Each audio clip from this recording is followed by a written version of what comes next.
بسم اللہ الرحمن الرحیم ویجب تقدیم الفاعل، اور واجب ہے فاعل کو مقدم کرنا علی المفعول مفعول پر، اذا کان مقصورین جب وہ دونوں اسم مقصور ہوں، وخفت اللبس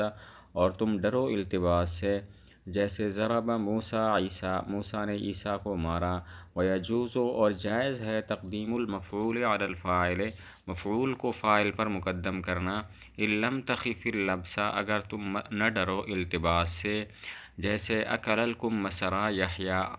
امرود کھایا یحییٰ نے، وضرب عمرا زید اور مارا عمر کو زید نے۔ اگر فاعل اور مفعول دونوں اسم مکسور ہوں، یعنی ان کے آخر میں الف مکسورہ ہو، تو دیکھیں گے ان میں التباس کا خطرہ ہے یا التباس کا خطرہ نہیں ہے۔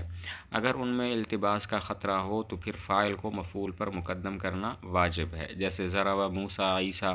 اس میں موسیٰ اور عیسیٰ دونوں اسم مکسور ہیں اور التباس کا خطرہ ہے کہ کون فاعل ہے اور کون مفعول ہے، تو فاعل کو یہاں پر مقدم کرنا واجب ہوگا۔ ضرب موسیٰ عیسیٰ میں موسیٰ فاعل ہوگا اور عیسیٰ مفعول ہوگا۔ اور اگر دونوں میں التباس کا خطرہ نہ ہو تو پھر مفعول کو فاعل پر مقدم کر سکتے ہیں، اور التباس کا خطرہ نہ ہو یعنی کہ کوئی قرینہ موجود ہو، قرینہ معنویہ یا قرینہ لفظیہ۔ قرینہ معنویہ موجود ہو جیسے اکل الکم یحییٰ،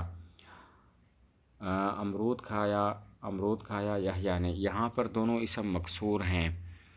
اور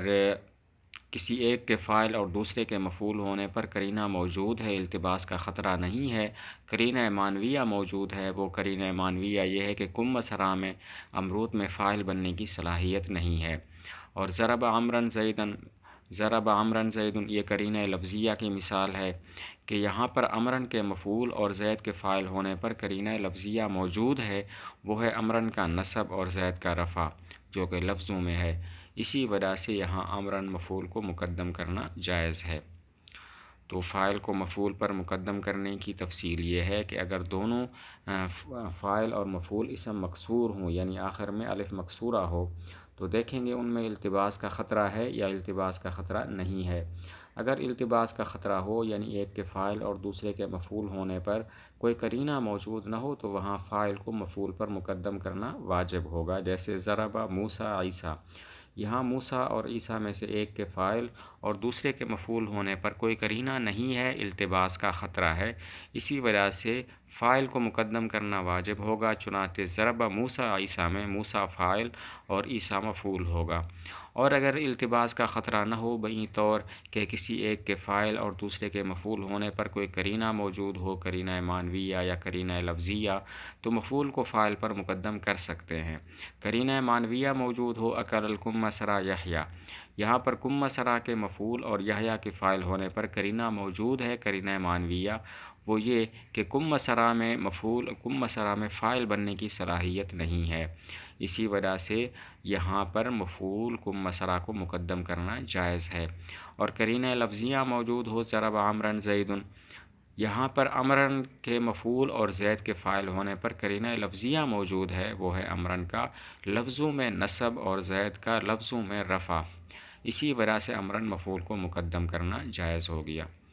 وَيَجُوزُ اور جائز ہے حذف الفعل، فعل کو حذف کرنا، حیث کانت قرینتاً جب قرینہ موجود ہو، جیسے زید فی جواب من قال اس شخص کے جواب میں جو کہے من ضرب کس نے مارا۔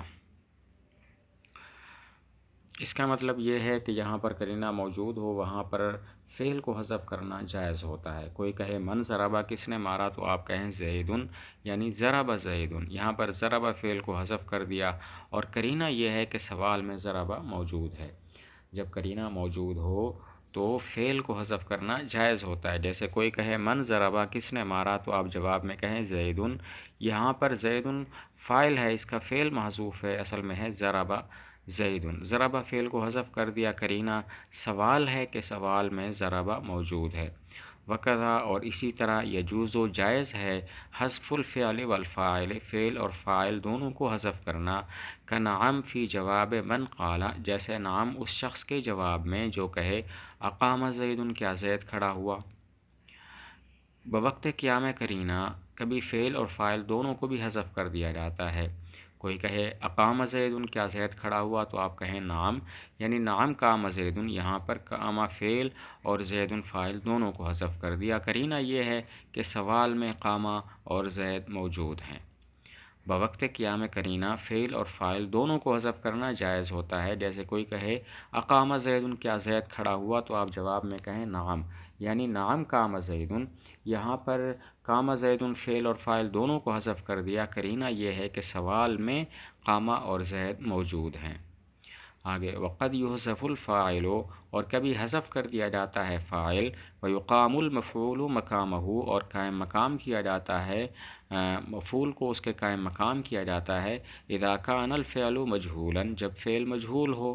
نحو جیسے ضرب زید، زید نے مارا، وہو القسم الثانی من المرفوعات، اور یہ مرفوعات کی دوسری قسم ہے۔